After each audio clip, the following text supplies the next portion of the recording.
కళా పరిషత్ 27వ వార్షిక నాటకోత్సవాలు ఈ నెల 10 నుండి 12 వరకు శ్రీ వెంకటేశ్వర విజ్ఞాన మందిరంలో నిర్వహిస్తున్నామని కళా పరిషత్ గౌరవ సలహాదారులు ఆలోకం పెద్దబ్బాయి తెలిపారు. బుధవారం ఏర్పాటు చేసిన మీడియా సమావేశంలో నాటకోత్సవాల బ్రోచర్ ని ఆవిష్కరించి నాటకోత్సవాల్లో ఎలాంటి నాటకాలు ప్రదర్శించబోతున్నామో ఆయన క్షుణ్ణంగా వివరించారు. ఈ మీడియా సమావేశంలో కళా పరిషత్ అధ్యక్షులు మల్లికార్జునరావు, ఉపాధ్యక్షులు నాయుడు గోపి, కార్యదర్శి పూర్ణతో పాటు ఏఐటియుసి జిల్లా కార్యదర్శి రావుల అంజిబాబు తదితరులు పాల్గొన్నారు. గుంటూరు కళా పరిషత్ 27వ వార్షిక నాటకోత్సవాలు జనవరి 10, 11, 12వ తేదీల్లో వెంకటేశ్వర విజ్ఞాన మందిరంలో జరపటానికి అందరూ సిద్ధమైనారు. నాటికలు ఈ సంవత్సరం నాటికలే కాకుండా ఆహ్వాన నాటికలే కాకుండా రెండవ రోజు అవయవదానం మీద తెలుగు పద్య నాటకం ఉంటుంది. ఒకటే నాటకం రోజంతా. మూడవ రోజు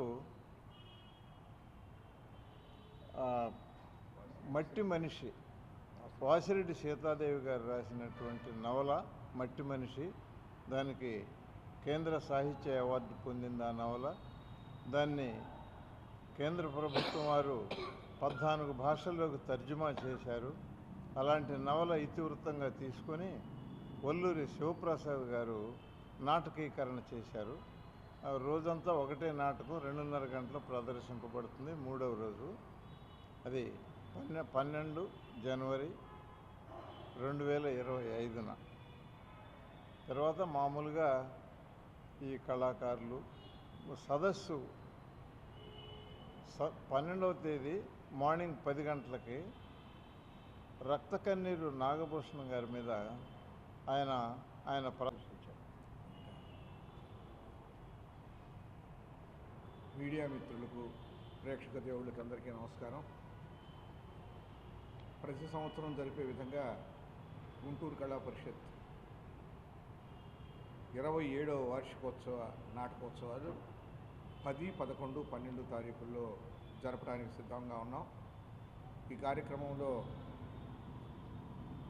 డాక్టర్ సి నాగభూషణం కళాప్రాంగణానికి ఆయన పేరు పెట్టుకున్నాం. తర్వాత 3 రోజులు ముగ్గురు ప్రముఖ వ్యక్తులు, అంటే శత జయంతి ఉత్సవాలు జరుపుకునేటటువంటి వాళ్ళు ముగ్గురు. కొడాలి గోపాలరావు గారు ప్రముఖ రచయిత, వల్లూరి వెంకటరామయ్య చౌదరి గారు ప్రముఖ నటుడు, కన్నెగంటి నాథరయ్య గారు ప్రముఖ నటుడు. వీళ్ళ యొక్క పేర్ల మీద ప్రతి సంవత్సరం ప్రతిరోజు స్టేజీకి వాళ్ళ పేర్లు పెట్టుకున్నాం. ఇలాగా వీటితోటి మేము 3 రోజులు కార్యక్రమాన్ని జరపడానికి పూనుకున్నాం. మొదటి రోజు కార్యక్రమంలో 3 నాటికలు. జనరల్గా మనం ప్రతి సంవత్సరం నాటికల పోటీలు పెట్టేవాళ్ళం, నాటికల ఉత్సవాలు పెట్టేవాళ్ళం. అలాగే ప్రేక్షకులకు అట్లాగే సంస్థకి గుంటూరు కళా పరిషత్కి మధ్య వారధిగా నిలిచినటువంటి మీడియా మిత్రులకు, గుంటూరు నగర ప్రేక్షక మహాశయులకి అందరికీ నమస్కారం. నూతన సంవత్సరం మరియు సంక్రాంతి శుభాకాంక్షలు తెలుపుతూ ఈ సంవత్సరం కార్యక్రమాలు ఏంటి అనేటువంటిది మా పెద్దబ్బాయి గారు, నాయుడు గోపి గారు చెప్పారు. ప్రతి సంవత్సరం ఏదో కొత్తదనం కోసం గుంటూరు కళా పరిషత్ ప్రయత్నం చేస్తూ ఉంటుంది. అట్లాగే సమయ పాలన అనే దానికి ప్రత్యేకమైనటువంటి బాధ్యత మేము ఎక్కువగా దాని మీద ఇది చేస్తూ ఉంటాం. అందువల్ల సమయపాలన, సమయానికి మంచి ప్రదర్శనలు చూడాలనేటువంటి ఆలోచనతో ప్రేక్షకులు ఇట్లా గత 26 ఏళ్ళుగా జరుగుతుంది. ఈ 27వ సంవత్సరంలో ఒక గొప్ప నటుడు, తెలుగు నాటక రంగంలో 5432 ప్రదర్శనలు, రక్త కన్నీరు నాటక ప్రదర్శన చేసినటువంటి నాగభూషణం గారి సదస్సు ఒకటి ఏర్పాటు చేయింది. ఇది ప్రత్యేకమైన విషయం.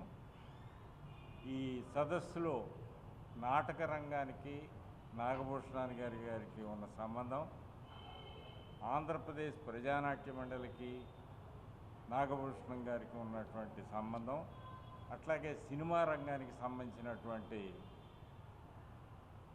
సినిమా రంగం నాగభూషణం అనేటువంటి దాని మీద ఈ ముగ్గురు ప్రముఖ వ్యక్తులు మాట్లాడబోతున్నారు.